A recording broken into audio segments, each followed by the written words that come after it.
राम गोयल चतुर्वेदी जी व्यास जी का माल्यार्पण करके आशीर्वाद प्राप्त करने जा रहे हैं। जोरदार तालियां तो आप लोग बजा दिया करिए भाई, 2 दिन और ताली बजाइए, फिर इसके बाद तो मैदान खाली होना ही है। कम से कम तालियों की। इसके बाद आज हमारे कार्यकर्ताओं में से आर्ष जी और रोहित जी, ये 2 बच्चे पूजन में सम्मिलित हुए, इन्होंने पूजन भी किया और व्यास जी को माला पहना करके उनका आशीर्वाद ले रहे हैं। और ये दोनों बच्चे हमारे जो आचार्य वीरेंद्र पाठक जी हैं, इनको भी माल्यार्पण करके इनका आशीर्वाद ले लें, कभी ना रहे भाई।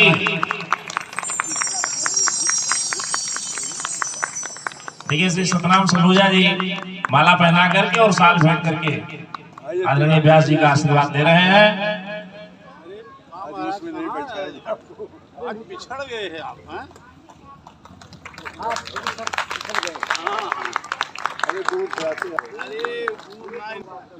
हमारे पीछे घनश्याम तिवारी जी उपलब्ध है।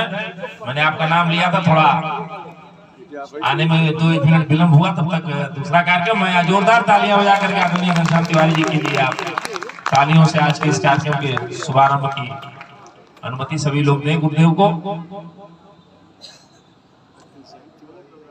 तो मैं आग्रह करूंगा कि वो हम सभी को अपने कथा रूपी आशीर्वाद से अभिषेचित करें। आदरणीय बाल व्यास जी।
श्री मंगल मूर्तये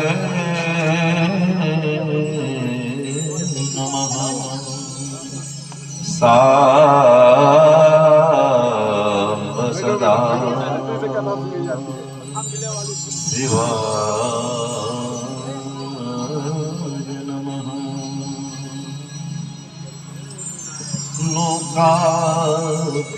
लोकाभिरामम् रणरङ्गधीरम् राजीवनेत्रम् रघुवंशनाथम्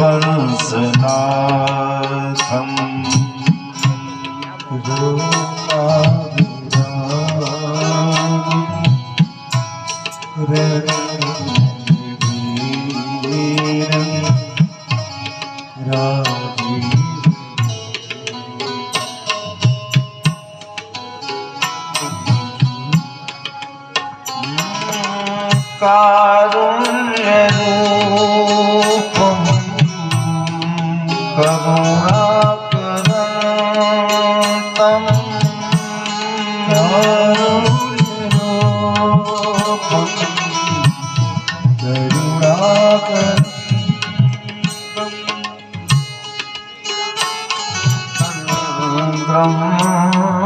शरणं प्रपद्ये श्रीरामचन्द्रं शरणं प्रपद्ये। मनोजवं मारुततुल्यवेगं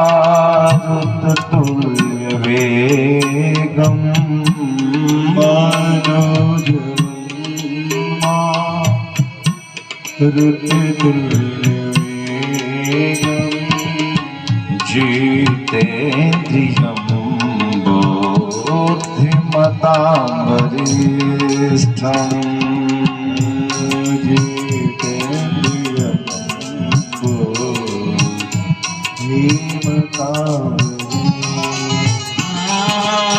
वातात्मजं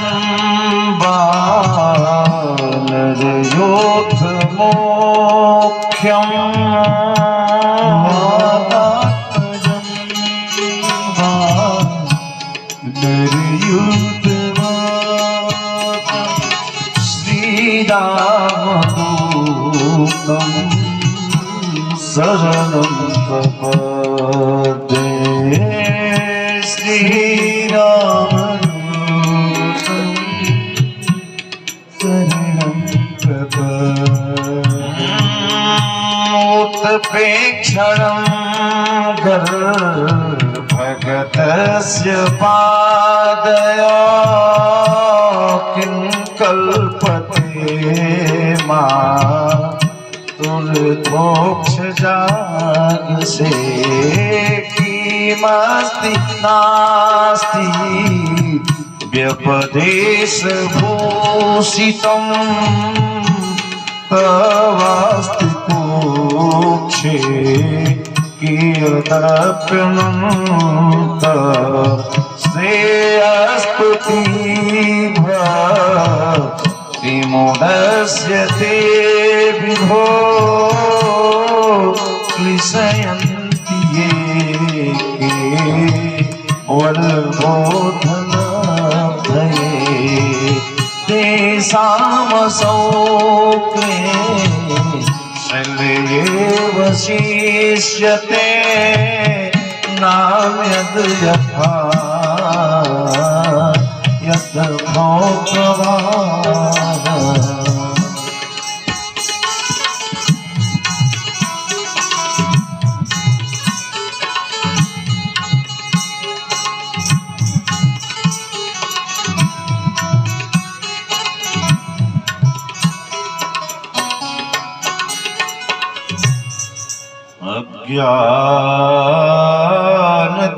अज्ञानतिमिरान्धस्य ज्ञानाञ्जनशलाकया चक्षुरुन्मीलितं येन तस्मै श्रीगुरुवे नमः। प्रेम से बोलिए सियावर रामचंद्र भगवान की जय हो, श्री राघव सरकार की जय हो। अखिल ब्रह्मांड नायक परिपूर्ण परात्पर परम अखिलेश्वर पूर्ण काम आप्त काम भगवान श्री राम अनंत बलवंत श्री हनुमंत लाल भगवान भूत भावन भगवान भोलेनाथ मंचस्थ लोक चेतना निरत साधुत भावना की मान बिंदु पर आच्छादित पंडित आचार्य श्री हरेंद्र पाठक जी मंच के दक्षिण भाग में विद्यमान संचालक की भूमिका का बड़े ही दिव्यतम ढंग से निर्वहन कर रहे परमात्मी अंतरतम अंतरंग रायनोद कुमार श्रीवास्तव जी इस श्री राम कथा गंगा को भगीरथ की भूमिका में प्रवाहित करने के लिए हमारे इस श्री राम कथा आयोजन समिति के समस्त कार्यकर्ता एवं पदाधिकारीगण श्री राम कथा रसपान करने के निमित्त भगवान के चरणों के अनन्य अनुरागी जो भगवान के दर्शन में विश्वास करते हैं और निश्चित रूप से हनुमान जी की तरह से छपते नहीं बल्कि छिपते हैं ऐसे में विश्वास करते हैं, ऐसे हमारे घनश्याम तिवारी जी, राम प्रकाश जी,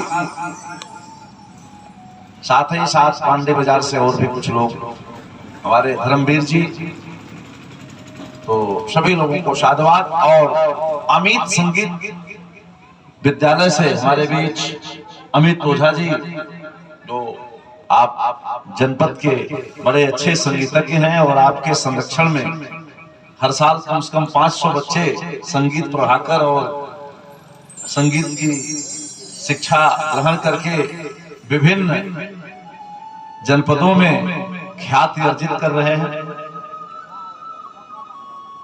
जिनसे आप परिचित हैं। निर्भय गाजीपुरी ये कल लखनऊ अपनी एक परीक्षा देने चले गए थे, इनकी परीक्षा थी, सेंटर था लखनऊ, ये चले गए, सीधे लखनऊ से आए तो उपस्थित हैं। और रवि जी, इसमें ये दो लोग जो हैं, ये 2006 से जब भी कार्यक्रम हुआ कोरोना काल को छोड़ के, बीच में तो मान लीजिए विराम ही था। रवि उमर गांव में कथा थी गुजरात में, तो इनके आर्गन को सुनने के लिए वहां की टीम आती थी। हमारे वो कथा के आयोजक पंडित उमेश चंद तिवारी जी होते हैं, तो और हमारे हरिहरपुर घराना, ये संगीत घराना है। जनपद का कोई भी बड़ा कार्यक्रम होता है तो उसमें आप लोगों की विशिष्ट सहभागिता होती है, सबको साधुवाद है।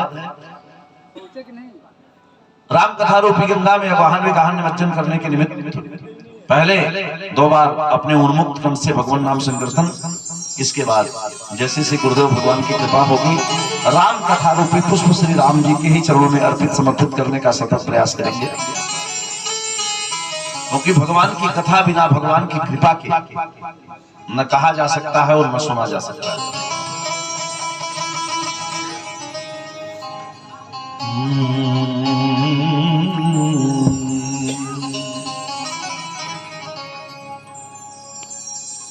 जीवन में सुखदाई है एक भरोसा राम का, जीवन में सुखदाई है एक भरोसा राम का, जीवन में सुखदाई है एक भरोसा राम का, एक भरोसा राम का, एक भरोसा नाम का, भरोसा राम का, एक भरोसा नाम का, एक भरोसा राम का, एक भरोसा नाम का, एक भरोसा राम का, एक भरोसा नाम का, एक भरोसा राम का, एक भरोसा नाम का, एक भरोसा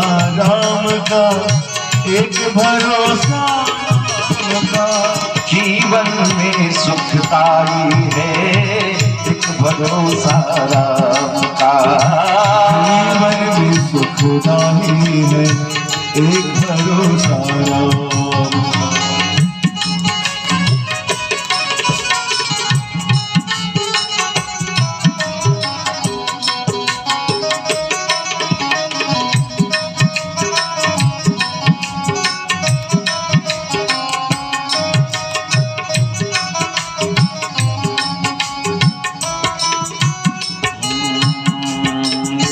भरोसा राम का, एक भरोसा राम का, एक भरोसा राम का, एक भरोसा राम का, सब रोगों की दवाई है एक भरोसा राम का, एक भरोसा राम, ये सब रोगों की दवाई है एक भरोसा राम का, की दवाई है एक भरोसा राम का, एक भरोसा राम का, जीवन में सुखदाई है एक भरोसा राम का, जीवन में सुखदाई है एक भरोसा राम का।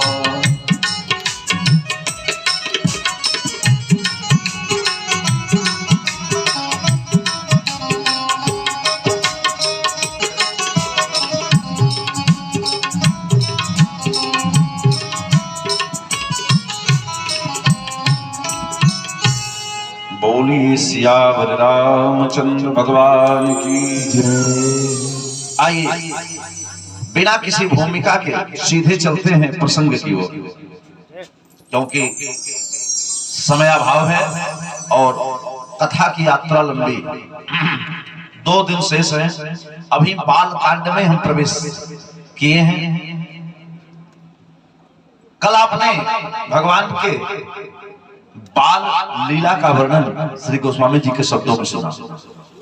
भगवान वह आचरण करते हैं जिससे सबको सुख हो। बाबा ने लिखा राम जी क्या करते हैं, जेहि विधि सुखी होहि पुर लोगा, जेहि विधि सुखी होहि पुर लोगा, जेहि विधि सुखी होहि पुर लोगा, जेहि विधि सुखी होहि पुर लोगा, करहि कृपा निधि सोई संजोगा, करहि कृपा निधि सोई संजोगा, करहि कृपा निधि सोई संजोगा, करहि कृपा निधि सोई संजोगा। राम जी वो काम करते हैं जिसे सबको सुख मिले, सभी लोग सुखी हों। भगवान की बड़ी प्यारी मनोहारी लीला अवध में चल रही है। तब तक इसी बीच एक संत को चिंता हुई। वो संत निवास करते थे जिसको आज भौगोलिक सीमा में गाजीपुर कहते हैं, वह पहले उसका नाम गादपुरी था। महाराज विश्वामित्र और महाराज परशुराम की नगरी। महाराज विश्वामित्र को चिंता हुई,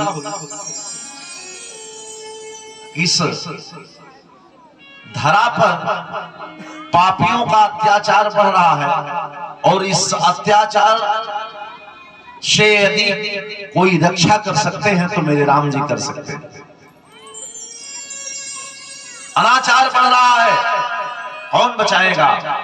बाबा तुलसी ने लिखा कि गाधे तनय मन चिंता व्यापी, गाधे तनय मन चिंता व्यापी, गाधे तनय मन चिंता व्यापी, गाधे तनय मन चिंता व्यापी,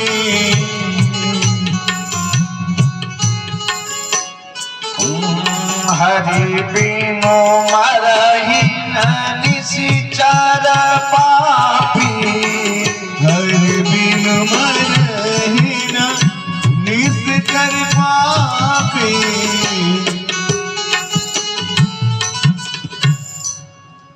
विश्वामित्र को चिंता हुई कि बिना भगवान के इनका अंत नहीं होगा। विश्वामित्र जी गाजीपुर से भगवान को लाने के लिए अयोध्या आ गए और जैसे महाराज चक्रवर्ती सम्राट दशरथ जी को पता लगा कि संत विश्वामित्र का आगमन हुआ है, तो जिस प्रकार का अतिथि होता है सत्कार उसी स्तर का किया जाता है। विश्वामित्र जी संत हैं तो उनके अगवानी के लिए 2-4 ब्राह्मणों को बुलाया गया, वैदिक मंत्रोच्चारण करते हुए उनकी अगवानी की गई। महाराज पधारिए। जैसे विश्वामित्र जी पधारे, आतिथ्य सत्कार संपन्न हुआ। महाराज दशरथ ने हाथ जोड़कर विश्वामित्र जी से पूछा, महाराज आपके शुभागमन का कारण? कोई और आ जाता है अयोध्या में तो इतना जल्दी दशरथ जी परेशान नहीं होते, क्यों आए? अरे आए हैं तो अपना हेतु बताएंगे, समस्या क्या है? लेकिन तुरंत जैसे जल जलपान हुआ वैसे पूछा, महाराज के कारण आगमन तुम्हारा?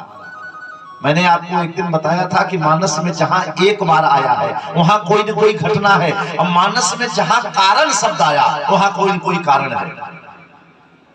प्रसंग विस्तृत हो जाएगा, 2-4 बार जगह बता देता हूं। इसे बहुत जगह ऐसे स्थल है जहां पे एक बार मानस में गोस्वामी जी ने लिखा, और बहुत स्थल मानस के हैं जहां कारण शब्द आया। कहां कहां आया कारण? कहां आया कारण? कह के कारण आगमन तुम्हारा, गमन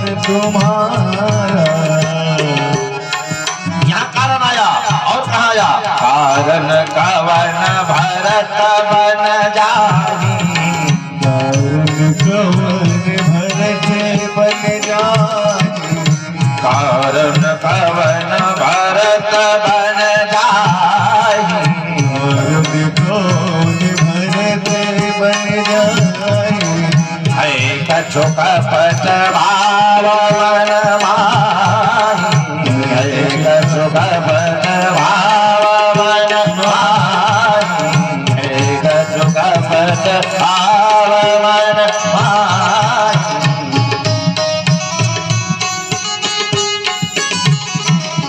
यहाँ कारण आया और कहा मानस में कारण आया, कारण कवन नाथ, कारण कवन नाथ मोहि मारा,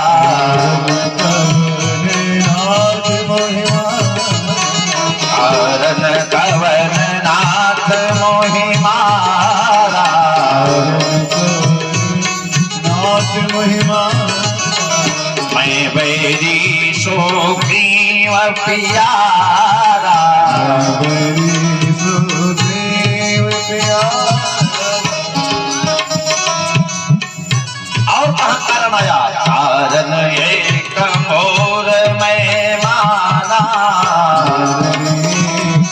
मोर में मारा, बिछोरत प्राण कीन बयाना, छुरत प्राण कीन बयाना। जहां कारण आया वहां कोई न कोई कारण। महाराज ने हाथ जोड़ दिया, कहा महाराज आपके सुभागमन का कारण क्या है। विश्वामित्र जी ने कहा अगर किसी से कोई लंबा काम लेना हो तो लेने आने का तरीका होना चाहिए। सब कुछ हो जाएगा पर तरीका टेक्निक मालूम होने चाहिए। क्या टेक्निक है लेने की। विश्वामित्र जी को चाहिए सब कुछ, तो कह रहे हैं महाराज हमें तो कुछ नहीं चाहिए, बस एक काम कर दीजिए। कहा क्या। कहा हमको असुर सता रहे हैं। पूछा महाराज आप जैसे वीतराग संत को जो एक बार संकल्प करके यदि जल गिरा दे तो बड़े बड़े राक्षस भस्म हो जाए, आपको क्यों सता रहे हैं। बोले कारण यह है कि असुर समूह सतावहि मोहि, असुर इसलिए सता रहे हैं वो समूह में और अच्छे लोग बिखरे हैं। यह समाज की भी यही स्थिति है। समाज के भी परिप्रेक्ष्य में देखा जाए तो यही स्थिति है। जो अच्छे लोग हैं, एक बात जानो, जो जहां बहुत प्रबुद्ध होते हैं वहां किसी को कोई नहीं मानता, वहां पे हर आदमी सुपर है, मानेगा कोई।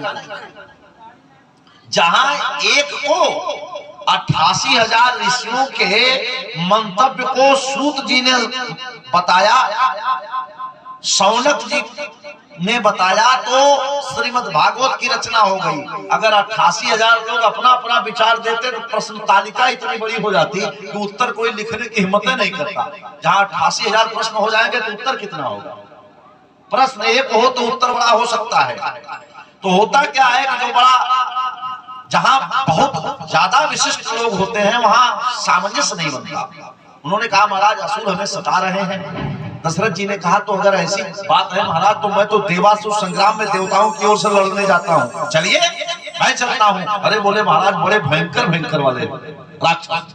अगर ऐसी बात है तो मैं एक काम करता हूँ, 10-20 अक्षौड़ी सेना ले लेता हूँ अयोध्या में, सैन्य बल कम नहीं है।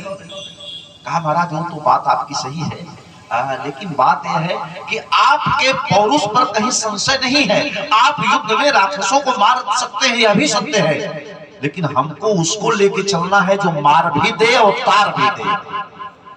और ये काम केवल मात्र राम जी कर सकते हैं। मार भी सकते हैं और तार भी सकते हैं, क्योंकि जिसको तार देंगे वो दूसरा दोबारा जन्म नहीं होगा। आप मारेंगे तो दोबारा पैदा हो जाएंगे, समस्या जो की त्यों बनी रहेगी।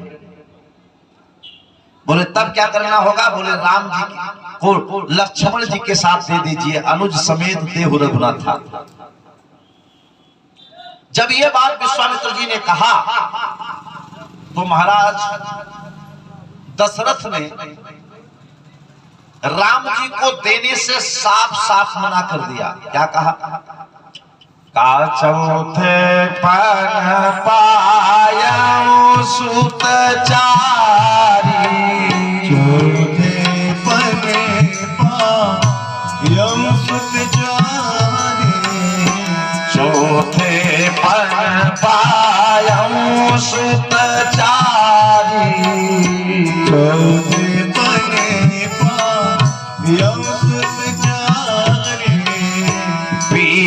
कहू नहीं बचन विचारी।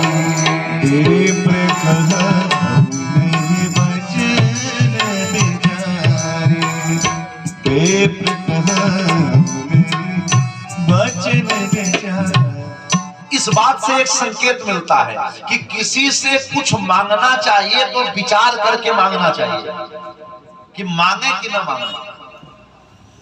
बोले महाराज आपको कम से कम विचार करके मांगना चाहिए था, चौथे पद में तो 4 पुत्र मिले, आप वो भी दो को मांग रहे हैं। दशरथ जी बिल्कुल तैयार नहीं थे राम जी को देने के लिए और कहा देखिए महाराज आप आ गए हैं, राम जी के नाम में 2 अक्षर है, 2 अक्षर के राम को मत मांगो। 2 अक्षर की जितनी सामान हमारे पास है वो सब ले लो, लेकिन 2 अक्षर के राम को मत मांगो। पूछा गया क्या है 2 अक्षर का? मांगा हो भूमि धेनु धन को सा, मांगा हो भूमि धेनु धन को सा, मांगा हो भूमि धेनु धन को सा,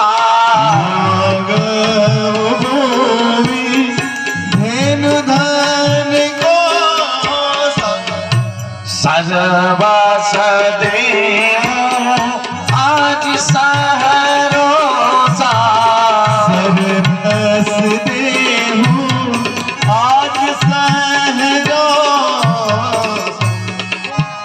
2 अक्षर के राम जी को मत मांगो, मेरे पास 2 अक्षर की जितनी सामान है वो दे दूंगा। ऐसा कोई दानी होगा? आज आदमी सब कुछ दे टाल देता है। ऐसे ऐसे लोग भी होते हैं। एक बार एक अंधा भिखारी बेचारा जा रहा था, एक सज्जन चवन्नी डाल के अठन्नी निकाल लिए, 25 पैसा प्रॉफिट। एक अंधे भिखारी के थाली में चवन्नी डाल के अठन्नी उठाई और पूछा क्या हाल है भाई? अंधे भिखारी ने कहा कि पैसों को देखकर अच्छे अच्छे के ईमान बिगड़ने लगे हैं, चवन्नी लेकर अठन्नी वापस करो, अब हमें दिखने लगे। स्थिति है। बहुत से लोग कुछ नहीं देने को तैयार, कुछ लोगों के अंदर आत्मश्लाघा की भावना होती है। हाँ हाँ, देखिए इस धरती पर सबकी अलग अलग खुराक है। कुछ लोग ऐसे हैं जिनको सब प्रिय है, काम नहीं नाम प्रिय है। कुछ लोग नाम नहीं काम को मानते हैं। सबका अपना अलग अलग जीवन। विश्वामित्र जी से महाराज दशरथ जी ने कहा कि राम नाम में 2 अक्षर है, 2 अक्षर के राम को मत मांगो, आप 2 अक्षर की जो सामान हमारे अयोध्या में है सब ले जाओ। चाहते तुलसी बाबा तो 3 अक्षर भी लिख देते, लेकिन धरती नहीं लिखा, 3 अक्षर हो जाता। क्या लिखा?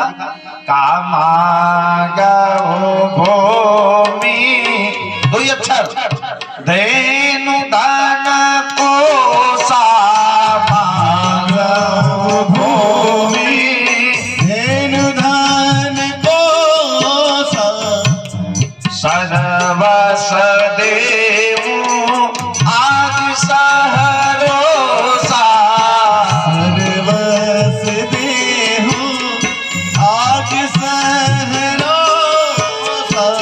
और क्या 2 अक्षर की सामान है? कहते 2 अक्षर शरीर, 2 अक्षर देह, देह प्राण के प्रिय का छूना ही, प्राण पे प्रिय का छूना है, देह प्राण ते प्रिय का छूना ही, देह प्राण ते प्रिय का छूना। सो मोनि दे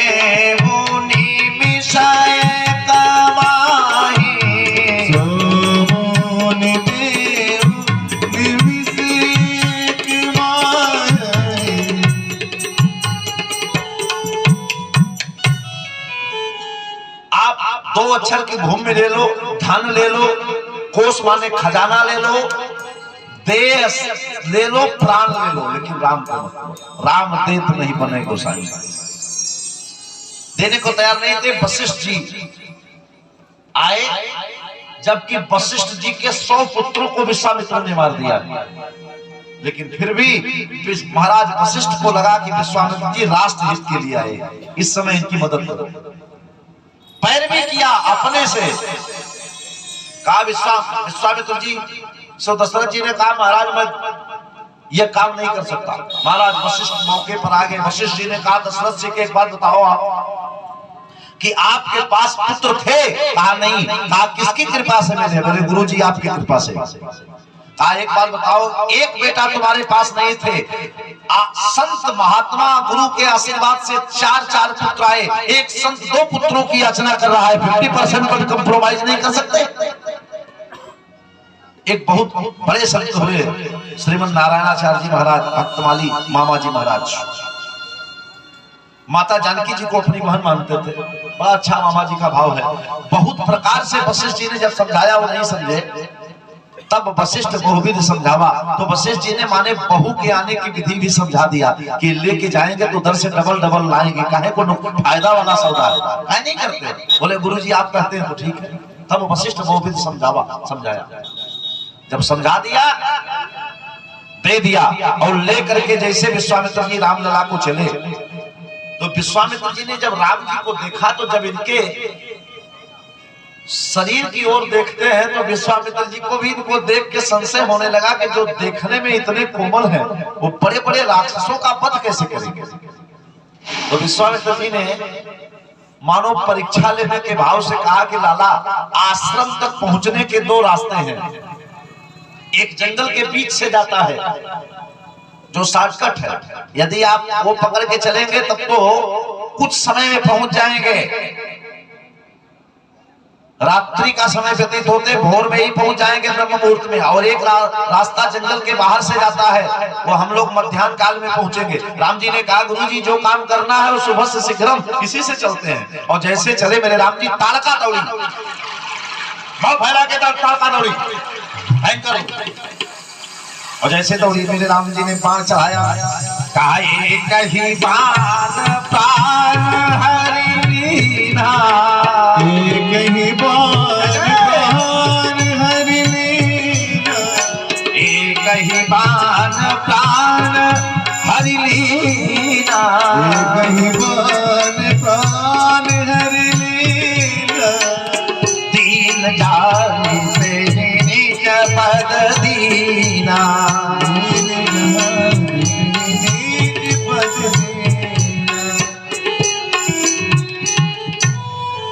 एक बाण चलाए, मारा, ताड़का दूर जाके गई। आ गए आश्रम में, और आश्रम का एक अर्थ होता है आगच्छ। आश्रम किसे कहते हैं? आगच्छ श्रमः यस्य स आश्रमः, जहां जाने के बाद श्रम समाप्त हो जाए, आनंद आ जाए, उसे आश्रम कहते हैं। आ गए भगवान, और विश्वामित्र जी से मेरे प्रभु ने कहा कि गुरुजी आप यज्ञ की तैयारी करिए, अब मैं रखवाली कर रहा हूँ। राम जी लक्ष्मण जी धनुष लेकर के रखवाली कर रहे हैं। जिस यज्ञ की रखवाली साक्षात नारायण करें, वहां कौन विघ्न कर सकता है।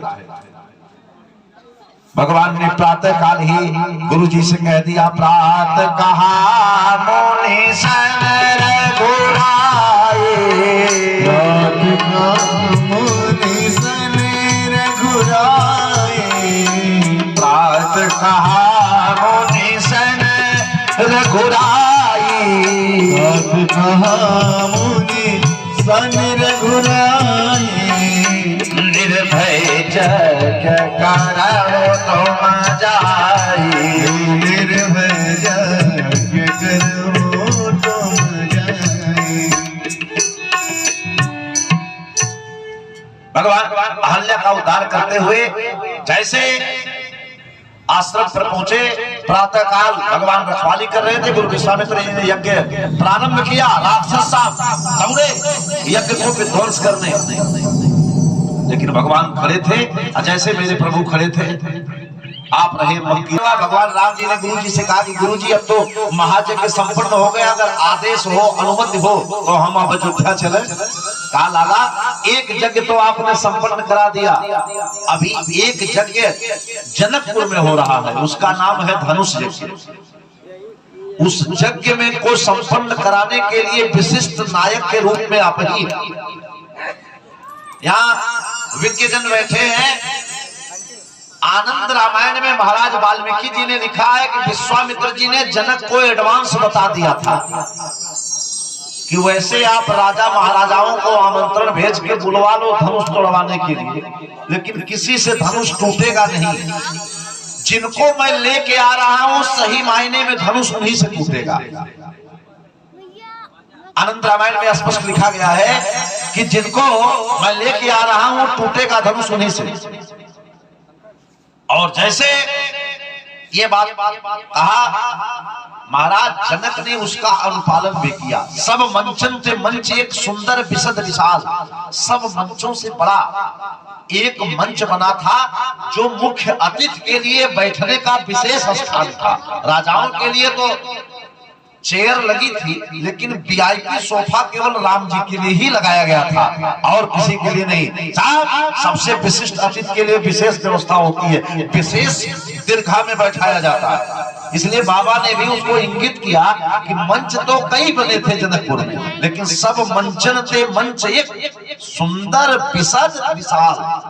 बाबा ने 3 जो विशेषण दिया, वो मंच तो सब थे, सब मंचन थे मंचे, सब मंच थे, ये मंचे नहीं था, सुंदर था, विशद था और विशाल था। राम जी गए विश्वामित्र जी के साथ, तो जनकपुर में सायंकाल पहुंच गए। अब प्रातः काल धनुष यज्ञ होना है। क्यों? भगवान राम जी ने सोचा कि रावण आतंकवादी और धनुष यज्ञ में कोई विघ्न न करे, इसके पहले पहुंच करके कम से कम निरीक्षण हो जाए। तो राम जी पहले पहुंचे, और जब पहले पहुंचे तो सायंकाल का समय है। जनक जी ने स्वागत किया और गुरु जी विश्राम कर रहे थे। सायंकाल का समय था, तो गुरु जी से राम जी ने कहा कि गुरु जी अब तो हम लोग आ ही गए हैं स्थान पर, यदि आपका आदेश हो तो जनकपुर देखने की इच्छा लक्ष्मण प्रकट कर रहे हैं। यदि आपका आदेश होता तो लक्ष्मण को हम जनकपुर दिखा के लाते। राम जी की बात सुन करके गुरु विश्वामित्र जी मुस्कुराए, बोले एक बात बताओ, दिखाएगा तो वो जो कभी उस स्थान पर आया हो। अभी तो आप दोनों भाई हमारे साथ ही आ रहे हो। अरे भाई, कोई कहीं अगर दिखाएगा घुमाएगा, इसके पहले वो घुमा हो तब ना, उस स्थल को देखा हो तो ना। बाबा तुलसी ने बड़ा सुंदर भाव दिया। राम जी गुरु जी से बोले नाथ लखन पूरा देखन चाही, नाथ लखन पूरा देखन चाही, प्रभु सकोचा भया प्रकट प्रभु सकोच प्रगट। अब आप मानस में यदि ध्यान देख के देखें तो संकोच करने वाले राम जी हैं, लक्ष्मण जी नहीं है। लेकिन पहला ऐसा स्थल है जहां पे राम जी लक्ष्मण को संकोची बता रहे हैं। और आप कहीं देखेंगे तो लक्ष्मण जी इतने स्पष्टवादी हैं कि लक्ष्मण जी अगर हल्का बोलते हैं तो तहलका मच जाता है। राम जी ने कहा लक्ष्मण जी आपके संकोच में नहीं कर रहे हैं। मुस्कुरा करके विश्वामित्र जी ने कहा मैं समझ गया, आप जनकपुर देखना नहीं चाहते बल्कि अपने को दिखाना चाहते हो, रिप्रेजेंट करना चाहते हो। मैं आपकी बात समझ गया, इसलिए जाओ देखो नहीं। क्या कहा? जाई देखिया वहु नगर, सुख निधान दो भाई, करहु सुफल सबके नयन सुंदर बदन दिखा। जाओ तू ही काम करो, देखो भी और दिखाओ भी। अगर केवल देखने का आदेश होता तो एक कहते जाके दिखाओ, लेकिन इसमें डबल आदेश हो रहा है। सुंदर बदन दिखाए, देखो भी और दिखाओ। गुरु जी के आज्ञा अनुसार श्री राम जी और श्री लखन भैया आए और जनकपुर की जिस गलियों से गुजरने लगे, क्या बात है, राम जी को बालक वृद्ध युवा नर नारी जो राम जी को देखते हो दर्शन करने के लिए दौड़ पड़ते हैं। बाबा ने लिखा कैसे दौड़े, काधाये धाम काम सब त्यागी, धाम काम सब त्यागी, धाये धाम काम सब त्यागी, धाम काम सब त्यागी, मनहुरंग दिलोटन लागी, मनहुरंग दिलूटन लागे।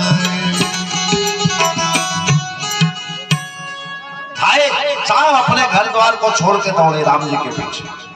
अच्छा, राम जी इतने सुंदर हैं कि जो छोटे छोटे बालक हैं वो सोचते हैं अगर देखने में इतने सुंदर हैं तो बोलते कितने सुंदर होंगे, जब देखने में इतने सुंदर हैं तो बोलते कितने सुंदर होंगे।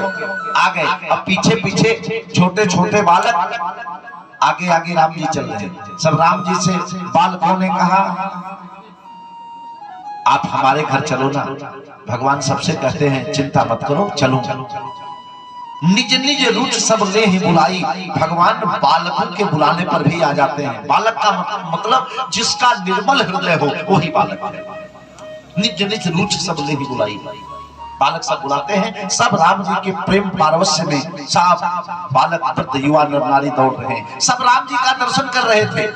एक नई नवेली बहू आई थी, वो अभी राम जी को निहार रही थी, देख रही थी। तब तक उसकी सास ने देख लिया।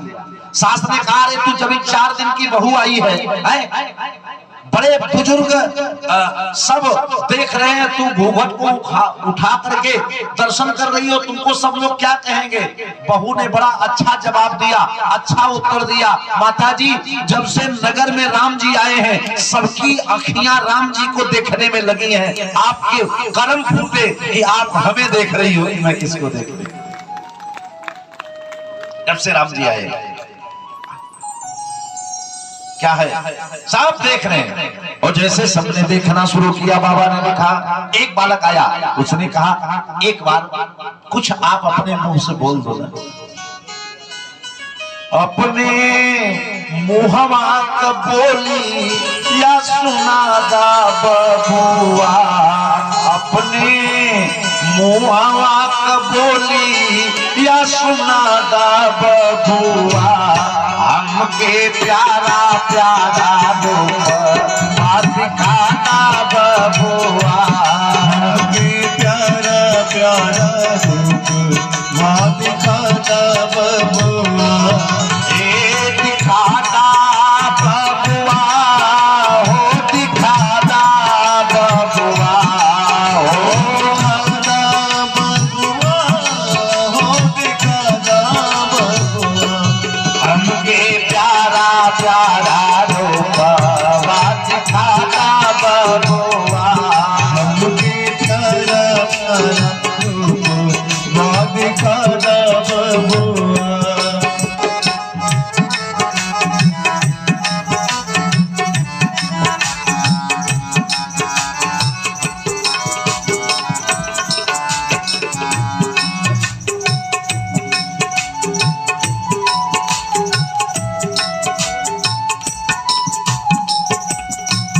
ऐसन प्यारा हम रूप नहीं देखनी,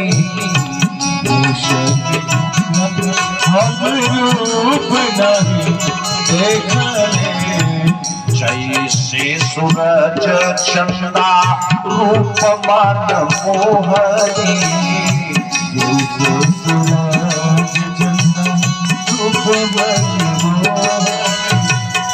पावन बोलिया सुनाना बबुआ,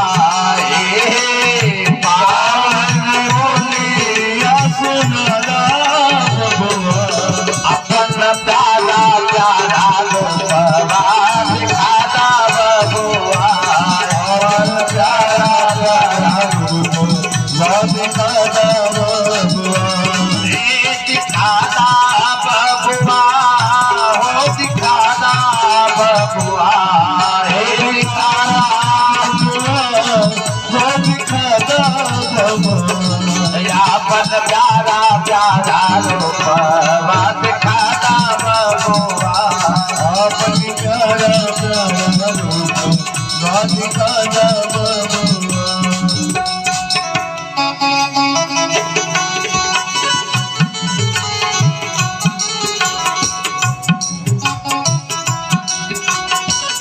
एक सखी दौड़ी दौड़ी आ गई और राम जी गलियों में जा रहे हैं और एक फूल तोड़ी और ऐसे राम जी के ऊपर फूल बरसाने लगी और जैसे ऐसे फूल बरसाने लगी कि जब फूल मैं बरसाऊंगी तो राम जी एक बार ऊपर देखेंगे तो एक बार इस मनोहर मूर्ति भगवान का दर्शन हो जाएगा।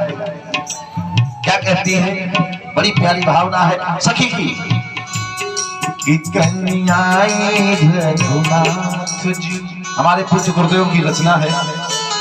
प्रातः स्मृति खुद गुरुदेव भगवान के मुखारबिंद से आप इस रचना को सुनते होंगे संस्कार चैनल पर। गुरुदेव की रचना है। क्या कहती है माताएं कि कन्याई रघुनाथ जी हमारी ओरिया कन्याई रघुनाथ जी हमारी मोरिया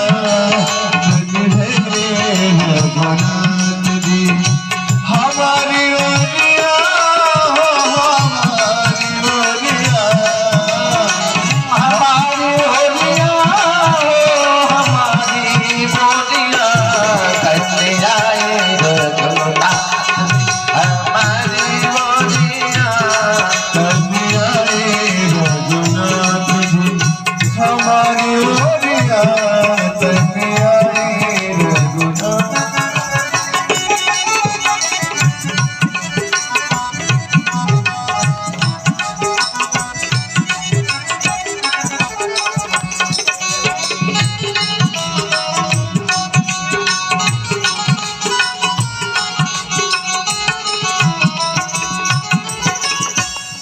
कैसे कह रही है, मिथिला में आई नौआ जादू चलवली जादू चलोली मिथिला में आई नौआ जादू चलवली मिथिला में आई रुआ जादू चलोली मोहिनी होली हवा के नर नरिया मोहिनी होली हवा के नर नरिया कन्याई रघुनाथ जी हमारी गोरिया।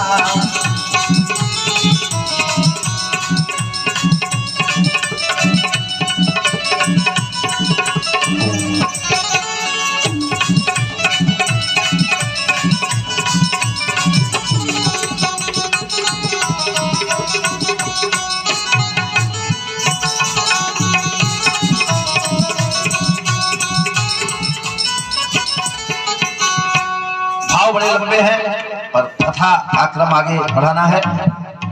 ऐसे माताओं ने भगवान से कहा और जब फूल बरसाया तो बाबा ने एक बड़ा सुंदर संकेत किया। माताएं फूल बरसाती हैं, फूल की पर्यायवाची है सुमन।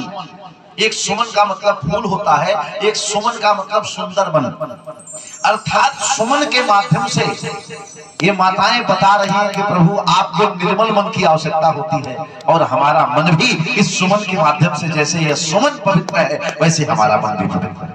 इसलिए सुमन के माध्यम से मानो भगवान को अपना मन भी समर्पित कर रही है। इसलिए बाबा ने लिखा कि हिया हर सही बर सही सुमन सुमुख सुलोचन वृंद जहाँ जहाँ जाई बंधो दो तहाँ तहाँ परमानंद है। और भगवान पूरे नगर का दर्शन किए और जब सुमन माताओं ने बरसाया तो भगवान ने उस सुमन को अपने मखमली दुपट्टे में बांध लिया। और मखमली दुपट्टे में जैसे सुमन को बांधा, भगवान ने कहा, माताओं ने इशारों में कहा कि जो सुमन हम सब बरसा रही है, ये सुमन हमारे अपने वाटिका का है, पुष्प वाटिका का। और पुष्प वाटिका में जानकी जी रोज आती हैं पुष्पों का चयन करने। आप समय से पधारना, बहुत दिव्य दर्शन होगा। भगवान ने पुष्प को ले लिया है और संकेत समझ गए हैं मेरे राम जी। राम जी आए हैं और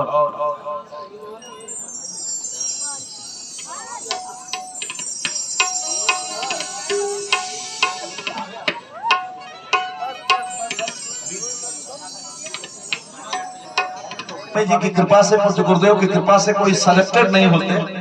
वो जब भाव आता है तो चर्चा हो जाती है, अगर एक भी बात इधर उधर हुई तो भाव फिर नहीं आ पाता। इसलिए इसका जरूर ध्यान दें। कथाओं में बार बार आग्रह करता हूँ, दो दो ताह ताह परमानंद।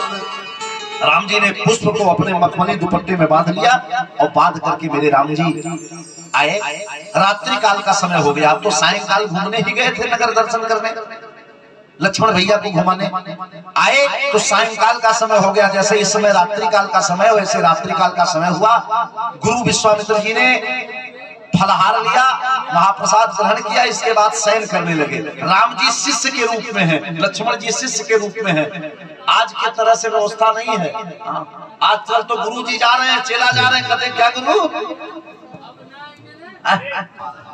एक चरण की सेवा राम जी, एक चरण की सेवा लखन भैया कर रहे हैं। बाबा ने लिखा मानस सुना, कामुनिवार सायाना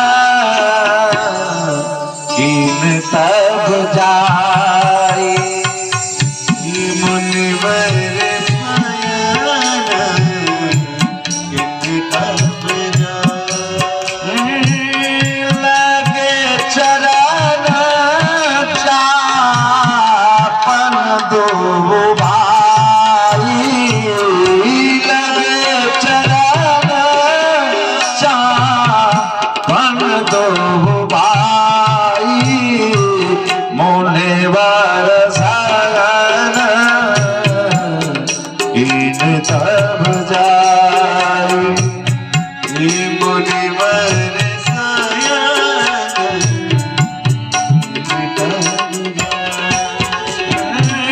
जिनके चरण सरोवर लागी, जिनके चरण सरोवर करत विविध जप जोग विदाई,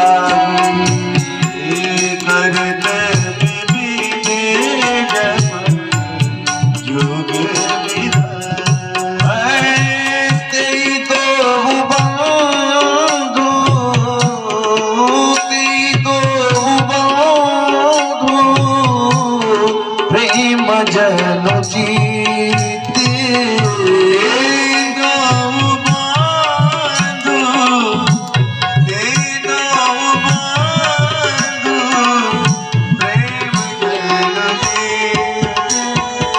गुरु पद कमल पलोटक प्रीते, गुरु पद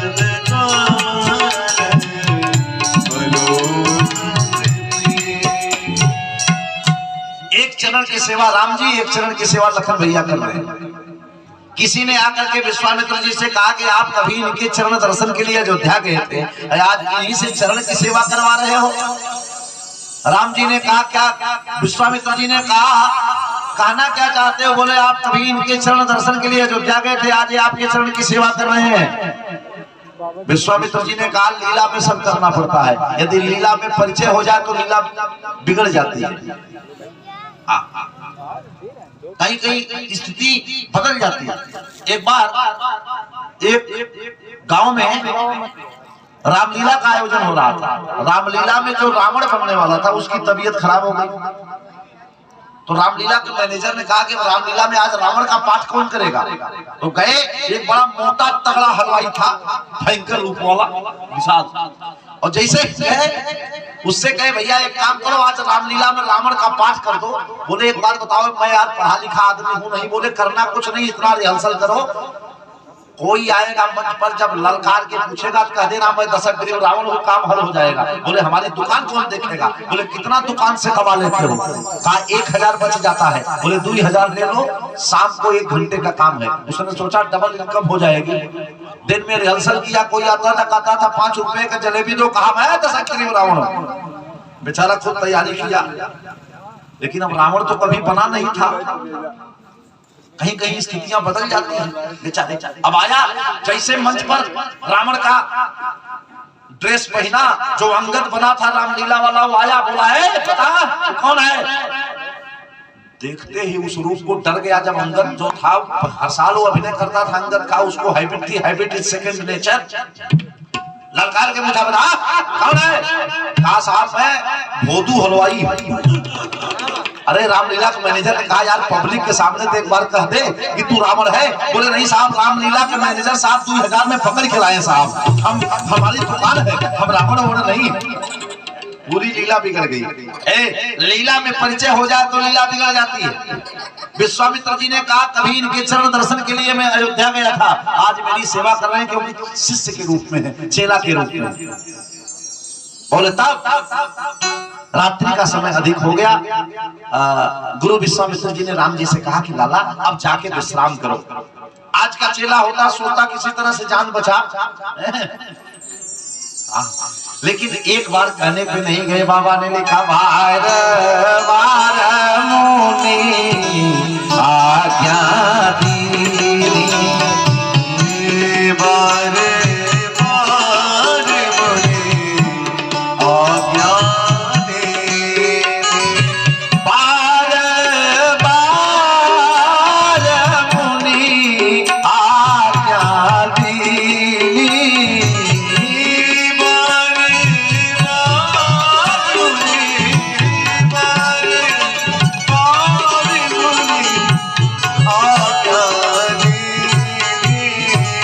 रघुबर जाई सयल तब की,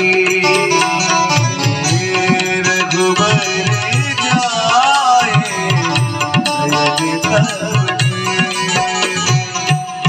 एक बार नहीं जब बार बार गुरु जी की आज्ञा हुई तो राम जी गए अशयन किए। जब राम, अब तक तो दोनों भाई गुरु जी की सेवा कर रहे थे, और जब राम जी शयन करने गए तो लक्ष्मण जी ने कहा कि हमारे बड़े भाई हैं, अब इनकी सेवा में करो। ये हमारे यहाँ का भ्रातृ प्रेम था। लक्ष्मण जी राम जी की चरण सेवा करने लगे।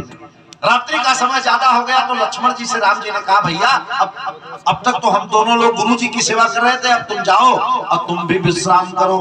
बोले पुनि पुनि। अच्छा एक बात और है, यहाँ भी बाबा ने पुनि नहीं लिखा, पुनि पुनि लिखा। क्यों? एक बार कहने पर लक्ष्मण जी भी नहीं जा रहे हैं, उधर दोनों भाई बार बार कहने पे जा रहे हैं और लक्ष्मण जी भी एक बार कहने पे नहीं जा रहे हैं। बाबा को दोबारा लिखना पड़ा। पुनि पुनि प्रभु का सोवहु ताता, पुनि पुनि प्रभु कर सोवहु ताता।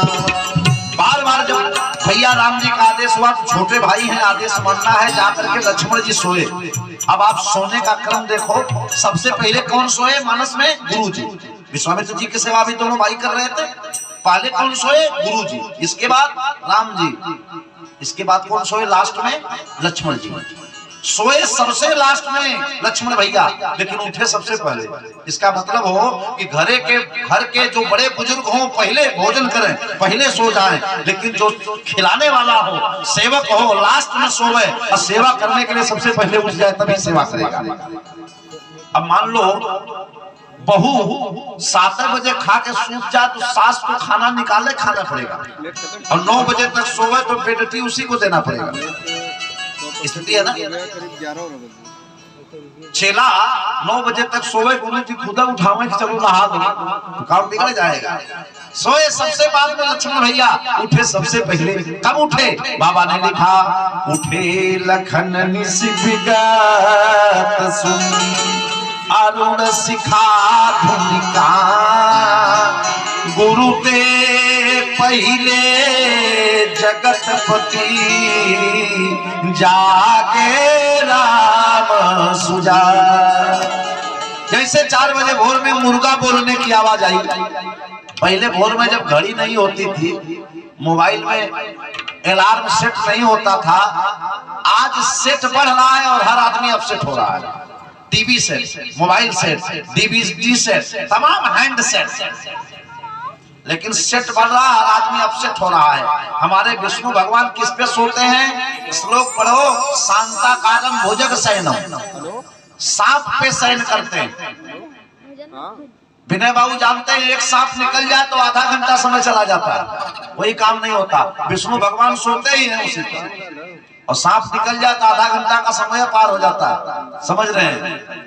शांताकारं भुजग शयनम, भगवान विष्णु जी सांप पे सो के शांत हैं, और आजकल आदमी डंडप पे सो के शांत है। तो आज हुआ क्या? लक्ष्मण जी जैसे मुर्गा बोलने की आवाज आई, लक्ष्मण भैया उठ गए, और उठ करके